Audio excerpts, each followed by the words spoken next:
Hello and welcome. In today's video, we're going to look at basic verbs. Ebigambo byebikolwa. Ebigambo byebikolwa. Remember, in this video, we're going to focus mainly on using the verb to tell.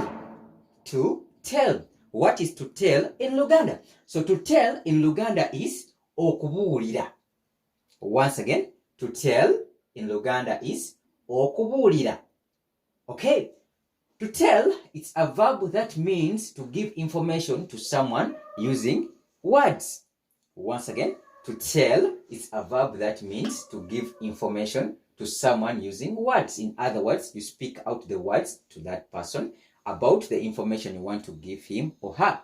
So, okubuulira omuntu ekintu n'ebigambo kye tuyita to tell in Luganda oba telling in Luzungu. So, to tell, once again, in Luganda tugamba okubuulira. To tell, it means okubuulira omuntu ekintu n'ebigambo. So, ebigambo obuulira, you are telling someone. Ndowooza kitegeerekese. Okay, let's see how it can change with different tenses. Remember, we looked at present tense, past tense, and future tense. Twalaba okwogera kw'ebyo ebintu ebiriwo mu kaseera ako oba n'ebyo okwogera kw'ebyo birijja mu maaso. Twagamba in future tense tukozesa akagambo will. Inja kutambula. I will walk tomorrow. Inja kutambula enkya. So let's focus on how this verb tell changes with different tenses. Katulabe engeri gyekyukamu nga twogera mu kaseera ak'enjawulo mu Luzungu n'Oluganda. Okay. With present tense, tell can be tell or tells or telling. Once again, with present tense, tell can change to tell, tells, or telling. Kitegeeza ki mu Luganda? Nti oba okozesa kano akagambo tell mu Luzungu, kasobola okuchanginga oba kasobola okubeera tells, tell, oba telling. Twasoma ku present simple tense. Remember twalaba present tense erimu present simple tense ne present continuous tense. So present simple tense tugenda kukozesa tells oba tell depending on subject gy'oba okozesa. Whereas mu present continuous tense okwogera ku ekiriwo katikati tugenda kukozesa telling. Twagamba verb oyongerako ing. Oba tewalaba video ezo osobola ogenda ku YouTube channel yange eri Benny 2178 where you learn English and Luganda with ease. Nolaba ku tenses zino engeri gye twalisomako naye. But now okukatinga video okubeera short katufocusing mainly on this on board. So present tense twagamba tell esobola okubeera tells, tell oba telling depending on which tense. So mu past tense tell ekyuka nebeera told.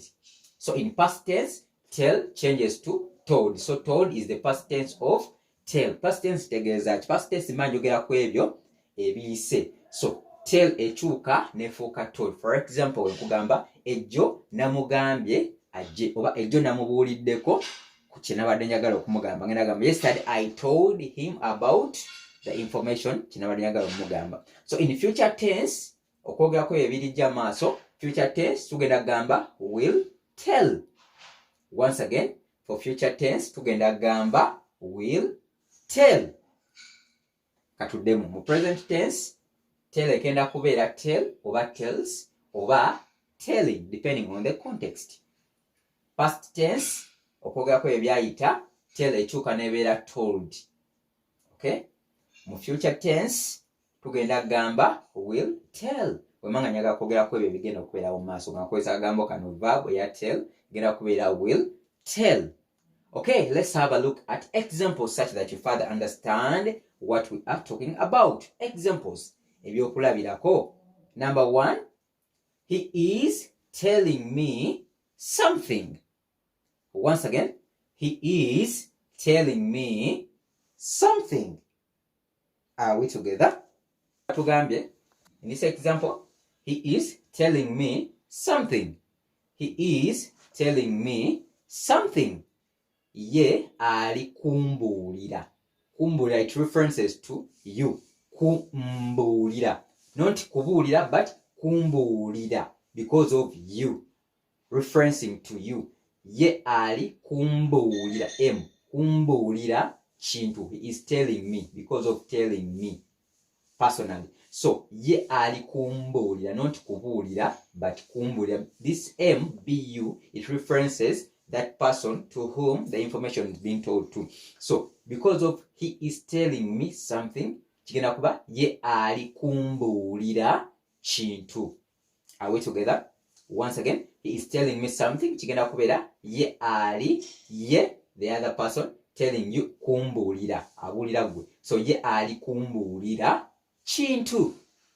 Super. Number 2 we have, please tell me your name. Please tell me your name. So this falls under present tense because please tell me your name, it's there and then. Bambi imbuulira, abuulire gwe. Here also, please tell me your name. Bambi imbuulira erinnya lyo. So okumbuulira kuli ku gwe. That's why tugamba MBU. Imbuulira. Please tell me. Please tell me. Please tell me your name. This is going to be Bambi. Please tell me imbuulira. Are we together? This is telling me. This is tell me. There is a difference between tell me and telling me. This is present continuous tense. This is present simple tense. Please tell me your name. Bambi imbuulira erinnya lyo. Your name is erinnya lyo. The teacher tells us a story every day. Once again, the teacher tells us a story every day. So this is present simple tense because it's done every day. The action is done every day. Present simple tense. So omusomesa atubuulira, because you are many. Atubuulira, ababuulira, because muli bangi. So omusomesa atubuulira nga nawe mwoli. Omusomesa atubuulira olugero buli lunaku. Everyday buli lunaku. Once again, the teacher tells us a story every day. It's going to be omusomesa, the teacher. Omusomesa atubuulira. You involve the speaker. Omusomesa atubuulira olugero buli lunaku kubanga muli bangi. That's why you want to tukozesa atubuulira nga nawe mwoli. You inclusive.